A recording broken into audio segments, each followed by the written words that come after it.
It doesn't even come from the relationships we have with each other. Joy comes from one relationship alone, and that's with you. Lord, as we seek to understand joy and know how we can deal with the chaos around us, and know that we can have joy in the midst of whatever occurs, whatever circumstances. We're not dependent on being happy. We're dependent on knowing joy, and joy is the knowledge of you. Give us wisdom as we explore tonight. Wisdom, your word says, is the knowledge of you, is to know you intimately. So Lord, help us to grow and to know you intimately. In your most precious Son's name, amen. Well, as you may remember, we've been talking about joy, and we've been talking about finding joy in a chaotic world. Our first week, we talked about joy in the trenches, when you're going through the tough times, when you're going through the valley of the shadow of the death, how you can find joy. And that joy doesn't come from your circumstances. It doesn't come from the things you have. It comes from your relationship with Jesus Christ. That's the only real source of joy. Last week we talked about dealing with cantankerous Christians, and we kind of snickered about that, but the reality is that how you deal with cantankerous Christians is you deal with them as Jesus would have dealt with them. You find true joy in loving them even when they're not lovable. So tonight I've entitled our message Star Quality Christians, and you're thinking, okay, Pastor Mike, what have you gone around the bend? You know, do you have star quality? Are you a star? Okay. While surfing the internet in preparation, I discovered there are numerous online quizzes to help answer that question. One of the quizzes I took asked things like, what sort of music do you listen to? And can you take constructive criticism? And what do you like to do late at night? And apparently I'm not a star, because I go to bed early and I don't stay up really late anymore. And real stars stay up and late, apparently. Late and party or something like that. I clearly don't qualify for the world's definition of what a star is. Not that I'm worried about it. I mean, I was amused when my quiz returned the following result. Now understand, this is 10 questions, and took about 20 seconds to answer this, but here's the result that came up. You're not a star. You're an average person. Average can be a good thing. Your friends will like you for you, and you're more of a people person. Just remember to keep your dreams alive. I thought that was quite a lot to conclude on the basis of 10 questions that took maybe 20 seconds to answer. But I never thought I was a star. I never thought, oh man, I'm this great, magnificent Michael Boyd. And I'm not a star in the way the world defines the term. And the world defines the term any famous person in the world of entertainment or sports. A recent survey revealed that 19 most popular stars on Twitter, they included people like Eminem and Lady Gaga, Oprah, Katy Perry, Justin Bieber, on and on and on and on. And it changes all the time, because fame and being a star are fleeting. You can't stay that way. Okay? It does clarify the matter somewhat. Few of us move in that rarefied atmosphere. I do not envy any of them, nor do I begrudge any of them their moment in the spotlight. But it did make me stop and think, if that's what how the world defines stardom, how does God define stardom? So we're going to be reading from 2 Corinthians. There you go. I'm back in Corinthians again. We're going to be reading from Philippians 2, verses 12 through 18. So follow along with me here. I believe this is the TEV, today's English version. Therefore, my beloved, or English Standard Version, excuse me, as you have always obeyed, so now, not only as in my presence, but much more in my absence, work out your own salvation with fear and trembling. For it is God who works in you, both to will and to work for his good pleasure. Do all things without grumbling or disputing, that you may be blameless and innocent, children of God without blemish in the midst of a crooked and twisted generation, among whom you shine as lights in the world, holding fast to the word of life, so that in the day of Christ I may be proud that I did not run in vain or labor in vain. Even if I am to be poured out as a drink offering upon the sacrificial offering of your faith, I am glad and rejoice with you all. Likewise, you also should be glad and rejoice with me. Who are these heavenly celebrities who shine like stars? For Christians, that's actually kind of a familiar image. Think about it. In Matthew 5:14 and 16, it says, "You are the light of the world. Let your light shine before men so that they may see your good works and give glory to your Father in heaven." You notice that here? It says you're the light of the world. You reflect the light of God's love. On our website, or at least when we used to have a website, I don't think I've kept it up. I'm afraid I've gotten bad about that. But our website says along the lines that we are here to bring light to a dark world. When in the old building, when we had a little foyer there, we had a poster up that said bringing light to a dark world. That's kind of our definition of grace. We're here to bring light. We're here to live out our life so that we can bring light.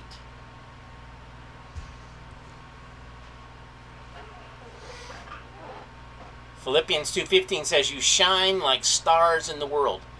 The word star was also used in the first century as a navigational beacon that would shine in the dark to lead the ship safely into the harbor. I happen to live in Jupiter, Florida, and I've not gone on many cruises. In fact, I think I've been on 2. But I'm going to tell you a little secret. We sailed out of Fort Lauderdale, we sailed out of Cocoa Beach, which is north of here, and we went south. And I'm going to tell you a thing. The first thing you see when you come up, as you're closing in on Cocoa Beach, you see the Jupiter Lighthouse shining strong. Now, the Jupiter Lighthouse is actually a Coast Guard station, so it's still an operating lighthouse. But it's the first thing you see in the dark. You're coming along, and I realize that modern ships don't need the light. They've got all these fancy instruments, but they see the light, and it says, you're nearing the end of your destination.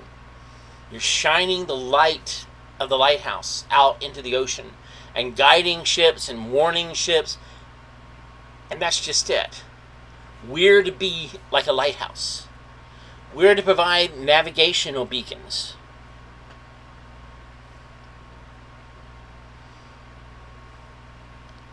We're to be bright stars in a dark world.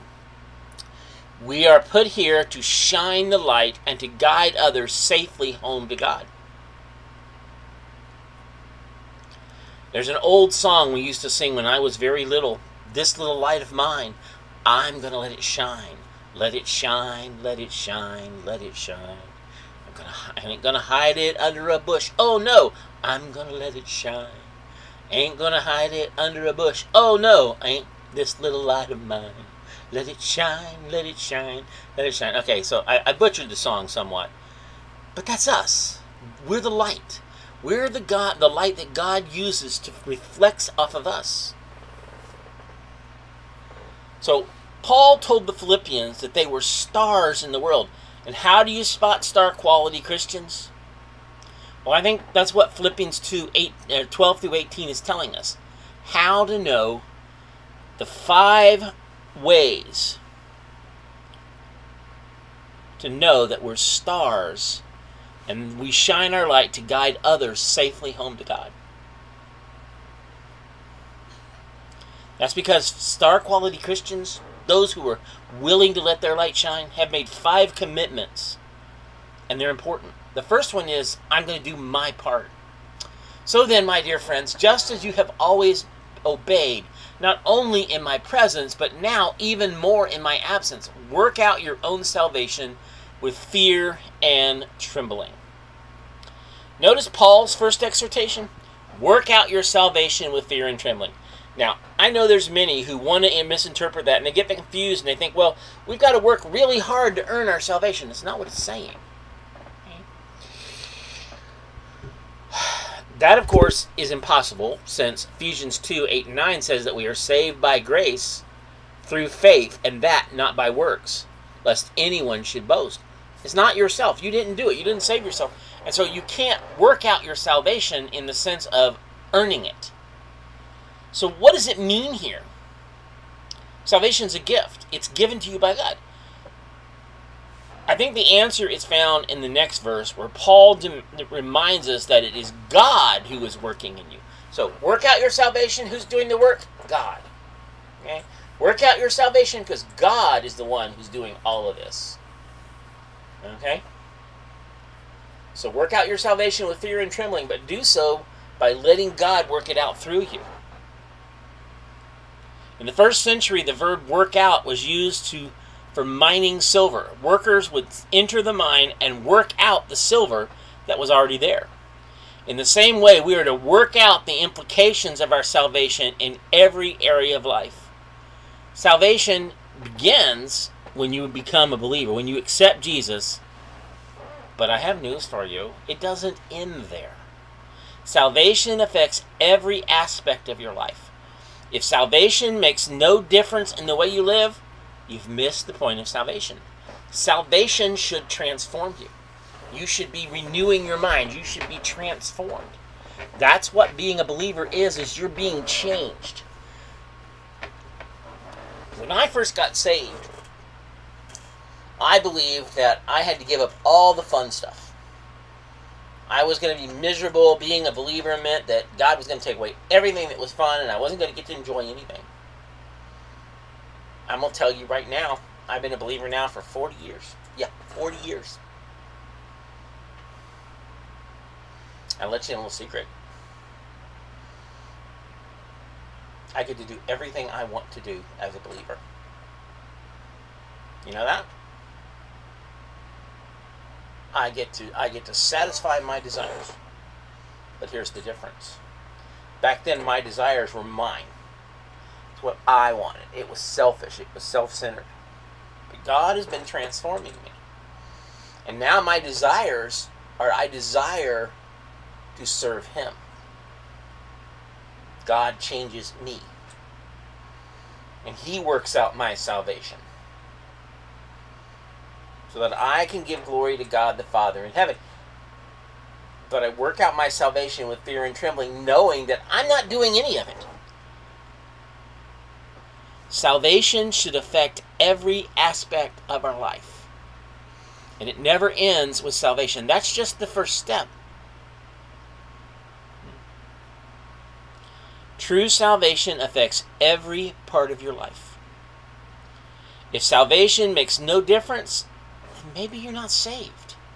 If you're the same as you were before you accepted Jesus and you've been a believer, you've been claiming to be a believer for 50 years, you need to go back and really examine your faith. If it doesn't change your worldview and the way you evaluate your own career, what's the point of being saved? A salvation that doesn't change you isn't really salvation. You're under new management. You've been transformed. You're being changed. And so as a believer, you should be different. And you should be different tomorrow than you are today. That's why God says, as a believer, He gives me the desires of my heart. The thing is, my desires are no longer my own. I desire what He desires for me. That's how He completes the desire, because He changes my desires to be in line with Him. That radically changes the way you view God's will. Am I willing to do God's will with no strings attached? Here's the great question in life for every believer. Am I willing to do God's will? And I'm not going to argue with Him. I'm not going to complain about it. I'm going to say, yes, Lord, send me. Just like Isaiah. Isaiah, during his call, God said, who shall we send? And Isaiah's like, here, Lord, send me. I will go. God calls you. Do you say, yes, Lord, here am I, send me? Or do you say, well, no, I've got this to do, or I need to do that? There's a book called The Cross and the Switchblade. And in it, there's a guy named Bruce Wilkerson. Bruce Wilkerson was a country preacher. I think he was in Iowa or Idaho. I don't know exactly where. But God called him to go out and minister to the gangs in New York City. Had no idea. He'd never been to New York City. He'd never left the little small town he had raised in. No idea what he was doing. And he could have said, oh, you know what, God? I don't have any experience with that. I can't do it. And God said, I'm calling you. Go where I send you. And the wild part is that he did. He obeyed. He went to New York City and he planted a church. And for years they struggled. But you know who they witnessed to and who they shared and who came to know Jesus? Were members of two rival gangs, the Crips and the Bloods. One of the young men was a leader in the Crips. He was one of the highest ranking members of the Crip Crip gang in New York City, and his name was Nick Cruz, or Nicky Cruz. Nicky Cruz did everything to ignore Wilkerson. He wanted anything to do with him. He got mad at him. He tried to beat him up. He tried to burn down the church. He assaulted people in the building. But they just continued to love him. And eventually, God changed Nicky Cruz. One of the stories that Nicky tells is that he got a burden for leading the leader of the Bloods to Jesus, his arch enemy.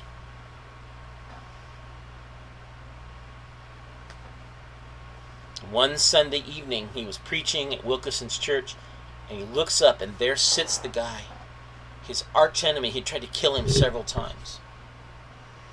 And the guy got up and came down, and Nicky said he was so afraid that the guy was coming to kill him.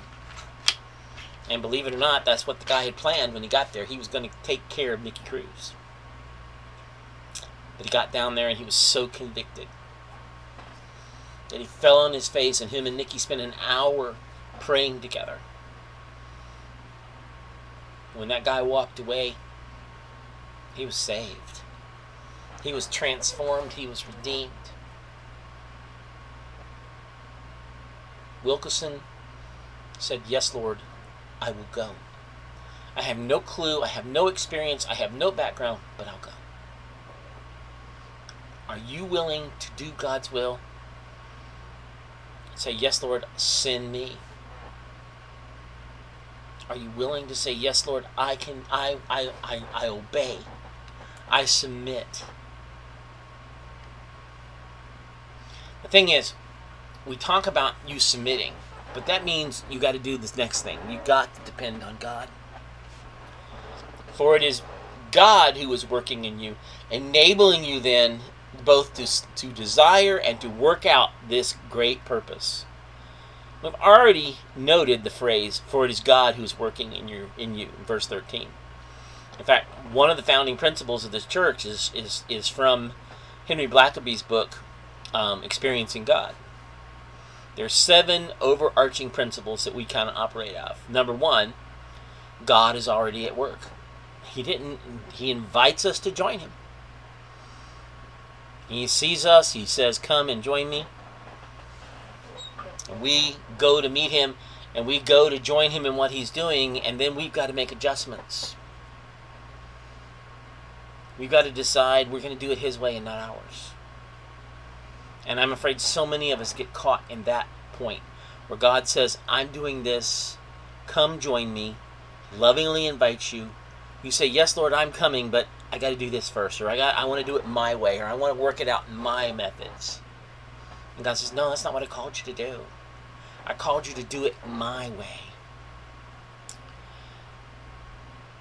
We do our part because God's already done his. God always makes the first move. Salvation is God's work from beginning to end. And it's perfectly fine to say, I found the Lord, as long as you understand that the Lord found you first. You finding Jesus was your response to what God had already done.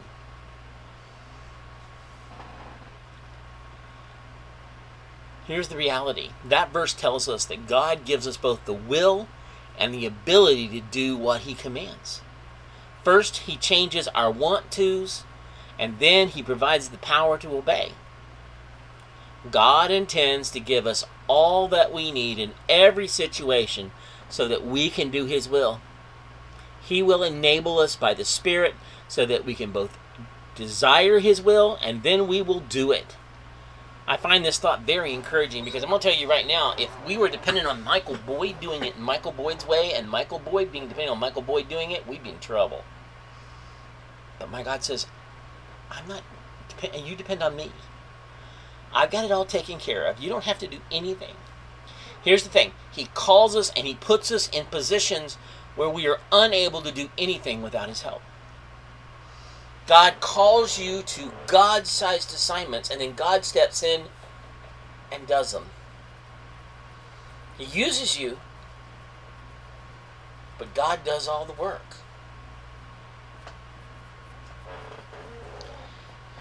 What God demands, he supplies. This truth comes to the heart of the gospel itself. When God demands full payment for sin, what did he do? He supplied his Son, whose death fully pays the debt we owe. But the truth doesn't apply only to our past experience of forgiveness. It describes how God deals with his children every single day. What we need, he supplies. He gives us the inner strength to do his will, and then he makes a way so that we can do it. Michael Boyd is not the one who has to do it. God does it through Michael Boyd. Yes, we must do our part, but we couldn't even do our part unless God did his part. And his part includes giving us both the desire and whatever else we need to fulfill his purpose for us. Let us then set forth every day with all the energy we have to do God's will, knowing that we already have whatever we need to do his will that day. And if we need anything else along the way, he'll give it to us. He's already got it taken care of. There was a little tiny church outside of Fort Worth. They were really struggling. They had no idea how they were going to pay their bills. Little bitty tiny church. Fort Worth, Texas is a weird place because if you don't have a building, they won't let you call yourself a church. I know, it's weird. Tarrant Baptist Association, because there's 357 Southern Baptist churches in Fort Worth alone. So basically they said, unless you own a building, you can't call yourself a church. You can't incorporate as a church. You can be a church, but you can't incorporate one. Semantics, as far as I'm concerned. But this little tiny church was called St. James Baptist Church. Southern part of Fort Worth. Tiny. Backcountry. Poor. Large Hispanic population. And it seemed that they had about 50 members in their church. And they began to feel like God was calling them to reach the community around them. And they looked around and said, how do we do this? You know what? God didn't tell us to figure out a way to do it. He said to do it. So we're going to trust in him. When I left Fort Worth, St. James Baptist Church was so full that they had 3 different services, and even then, they didn't have room for everybody. They were planting churches right and left, trying to reach the community in South Fort Worth. In a largely Hispanic community, God had a ministry for them. Believe me, they didn't do that in their own strength. God worked it all out. And that's just it. God works it all out. No matter what we need, if God provides, we'll use it. But if we come up with a plan and say, I want to do this, and God says, no, I'm not providing for it, we need to put it away and not do it. Number 3, I need to learn not to complain. Do everything without grumbling and arguing. Star quality Christians make a third commitment. In the Greek, the word arguing is the same word we get murmuring. It's a word whose sound conveys the meaning. Like the English word hiss or hum, is the idea of muttering under your breath. Do we understand that complaining is an attack on God's sovereignty? Every time you complain about your circumstances, you're really saying, I don't trust God. If I was God, I'd do it this way. The complainer has forgotten that the first rule of the spiritual life, he's God and you're not. God doesn't need your help. He doesn't need your opinion. God's got a plan and he's working it out, and he calls you to fill in the roles that he has you for. But he doesn't need your debate and arguing.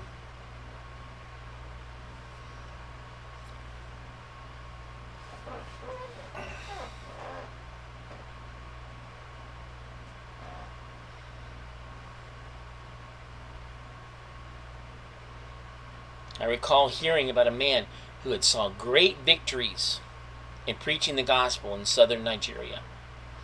Thousands of tribal people came to Christ. Later, he was transferred to a largely Muslim region of northern Nigeria, where after many years of hard labor, he'd only gathered a few converts. Same man, same message, different results. But you know the thing is, he never complained. He says, I was told early in the ministry, focus on Christ, not on the hardness, not on the results. Let God provide the harvest. You need to be quiet and just do what he calls you. It's a matter of focus, isn't it? When we focus, what we look at determines what we will see. If we focus on our problems, then we will fill our minds until we see nothing else. No wonder we complain and mutter and murmur under our breath. But when we focus on the Lord and his goodness, we see our problems in the light of eternity. God doesn't work on our timetable. He doesn't work to our plan. We need to grasp that and not complain against the Lord. Number 4, I will be different to make a difference. And pure children of God who are faultless in a crooked and perverted generation, among whom you shine like stars in the world, hold firmly the message of life. With this commitment, we come to the heart of our text. Paul uses 3 key words to describe how we should live. He said we need to live a blameless life. That means a life above reproach. No serious accusation can stick. We need to live a pure life, high quality, unmixed alloy. What you see is what you get. And finally, a faultless life, fit to be offered to God like a lamb without spot or blemish. We can make an impact on the world by lives that are visibly, observably, measurably, and noticeably and obviously different from the world around us. We are to be different to make a difference. Our values set us apart from the surrounding attitude. We must be straight straws, straight arrows in our lifestyle, because we live in a crooked and perverted generation. The word crooked comes from the Greek word scolios, from which we get the English word scoliosis. It's a curvature of the spine. The word perverted, a much stronger, and in essence means crooked by choice. Some people are messed up because they don't know any better, and others live that way by choice. Here's the fact, folks. How do you argue with somebody that their stick is crooked? If you argue with them, you'll get something like this. Well, your stick is crooked. Well, no, it isn't. Well, yes, it is. I'm telling you it's not crooked. I'm telling you it is crooked. You can go back and forth like that all day. But here's the reality. Simply and quietly resolve to live out your faith in the most beautiful way possible, by showing forth the glories of Christ in a truly Christian home. Lay the straight stick down next to the crooked one, and it becomes very obvious that it's crooked. And I'm going to tell you right now, such lives can change a neighborhood, and a neighborhood can change a city, and a city can change a state, and a state can change your nation, and your nation can change your world. Not all at once, not by yourselves, not without the movement of God's Spirit, not without the spiritual warfare, and not without a great turning to God. But it can happen. And that's the only way it will happen. The changes we seek must start with us. The world can ignore our arguments, but it cannot ignore a godly example. There's no answer for a life, a marriage, a family transformed by God's Spirit. Be different to make a difference. And you know what happens when we live like that? The world notices it. It says, we shine like stars. And we will hold forth the word of life. People will see the way we live, and they will notice the difference. The light of Christ will be seen in us. And when they ask us for the reason for the hope that is in us, we can share the word of life with them. And finally, I will live for others. Then I can boast in the day of Christ that I didn't run in vain or labor for nothing, but even if I am poured out as a drink offering on the sacrifice and service of your faith, I am glad and rejoice with all of you. In the same way, you also should rejoice and share your joy with me. Here's the final commitment we make: to live for others and not for yourself. Paul explains it in two key phrases. First, he says he looks forward to boasting about the Philippians when Christ returns. Paul envisions a day when he will stand before the Lord Jesus Christ and give an account of his ministry. And in that day, he plans to boast about what the Philippians had done with their own generation. And that leads me to another question. What will you boast about when you stand before the Lord?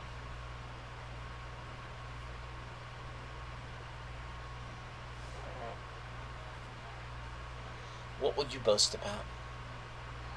Will you boast about your bank account, your job, your new house, your new car, your beautiful wife or your gorgeous husband? All you know? Do you think that will impress Lord Jesus Christ? I don't think so. In that day, the only thing that will matter is the impact that you made on others to the cause of Christ. Everything else is dross. Number 2, Paul mentions being poured out as a drink offering on their behalf. This refers to the Old Testament practice of pouring wine on top of an animal sacrifice, so the heat of the fire immediately vaporized the wine, turning it into a beautiful aroma. He is saying, even if I end up losing my life for you, it won't matter to me, as long as you live for Christ. And with that statement, we come to the bottom line of Christian service. I wonder how many of us can truly say that it doesn't matter whether we live or die, so long as the people we know follow Jesus. In Nigeria, there's a place called the Miango Rest Home.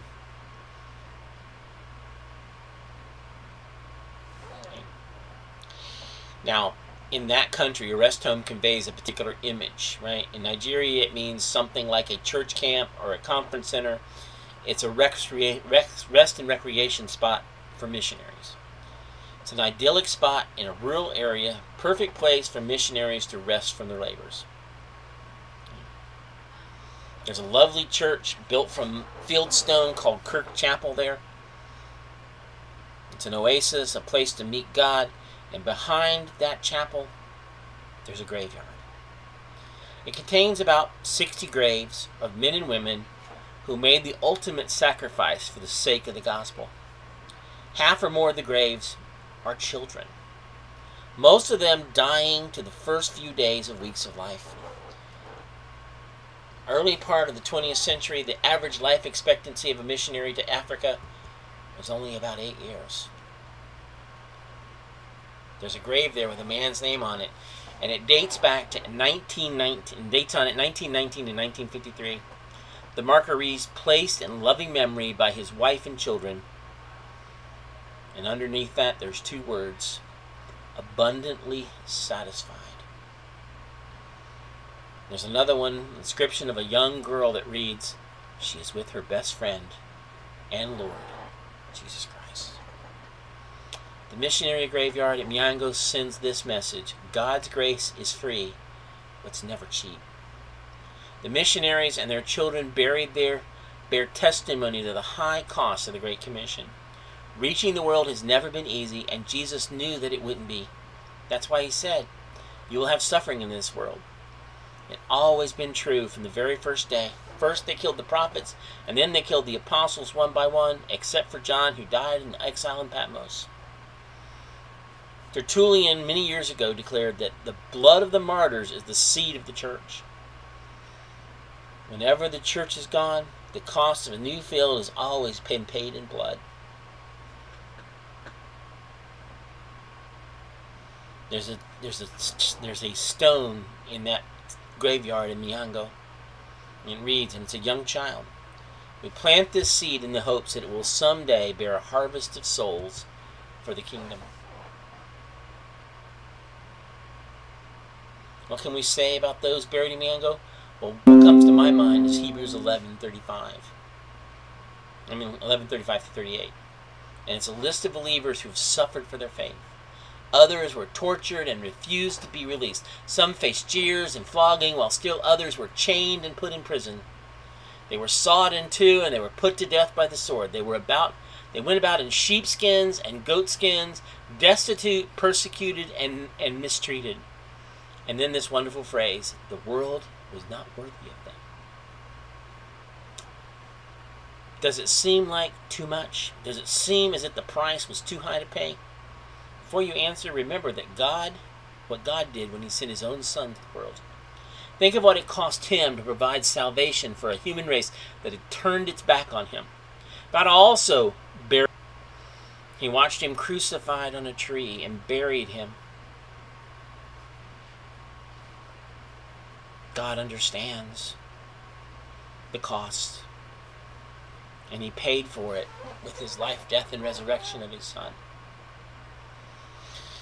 You are the light of the world, and you shine like stars in the darkness. The world has its stars, and God has his. And God help us to shine like stars so that others will see Jesus in us, that we live out our walk in our lives. We're not content to sit back and say, well, I'm just going to go through the motions. God has called me, and he's led me. And maybe I don't always understand where he's headed. But you know what? God doesn't say I have to understand it. He just says, take up your cross and follow me. That's why I was singing that song again. Take up your cross. I heard thy master say. Take up your cross and follow me. I heard my master say. Give your all today, for he is our God. And he loves us so much. And he gave so much so that we might redeem. So that we can be a lighthouse in Second Life.